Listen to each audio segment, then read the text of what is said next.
Kryetari e Kuvendit Elisa Spiropali ka përshëndetur miratimin e raportit për Shqipërinë nga Komisioni i Jashtëm i Parlamentit Evropian, duke cilësuar një hap të rëndësishëm drejt anëtarësimit në Bashkimin Evropian. Në një deklaratë për mediat nga Kryesia e Kuvendit, Spiropali u shpreh se raporti, i cili u miratua me 57 vota pro, 11 kundër dhe 6 abstenime, mbështet mbylljen e negociatave të anëtarësimit deri në vitin 2027 dhe do të paraqitet për votim seancën plenare të PS në muajin korrik. I hartuar nga raporteri për Shqipërinë Andreas Scheider, të cilit i shpreh mirënjohjen për punën serioze e rezultative, u miratua me 57 vota pro, 11 kundër, 6 abstenime dhe do t'i paraqitet për votim seancës plenare të Parlamentit Evropian në muajin korrik. Mirënjohje eurodeputetëve për mbështetjen e qartë të avancimit Shqipërisë drejt anëtarësimit në Bashkimin Evropian. Dje, Parlamenti Evropian konfirmoi edhe një herë se Shqipëria mbetet një histori suksesi, një vend pararoj për anëtarësimin dhe një shembull në rajon. Raporti nënvizon qartësisht angazhimin e qëndrueshëm të Shqipërisë ndaj reformave kyçe, përfshirë forcimin e shtetit të së drejtës, funksionimin e institucioneve të drejtësisë, të dala nga reforma, mbrojtjen e të drejtave themelore dhe të pakicave, si dhe përparimin në luftën kundër korrupsionit dhe krimit të organizuar.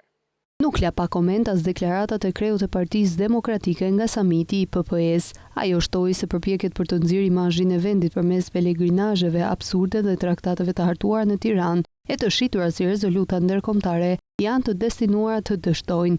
Unë tani të ndaj me ju dy aspekte që mendoj se meritojnë vëmendje të veçantë. Spari, lidhur me një fenomen të cilin edhe duke u përmbajtur, po e cilësoj një njollë të zezë në sjelljen dhe diskursin politik shqiptar.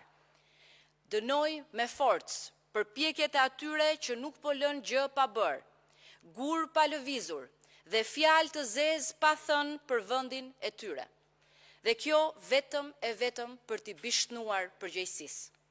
E kam fjalën për misionarët, që pasi kanë nxjerrë emrin dhe fytyrën e tyre, pasi kanë shkatruar gjithçka rreth vetes, janë rikthyer me vrull të papar për të nxjerrë e prishur edhe emrin e Shqipërisë dhe të shqiptarëve. Me hidhsinë e humsit keq dhe pandrejtësinë që i karakterizon, janë sulur me vëxhut të padëgjuar të përdosin emrin e Shqipërisë dhe të çdo shqiptari, brenda e jashtë vendit, të përdosin reputacionin e tokës sonë të përbashkët me teori komploti, me akuza qesharake dhe absurde, me të pavërteta të shpikura si nevojë e përpjekjes së fundit për mbijetesë politike.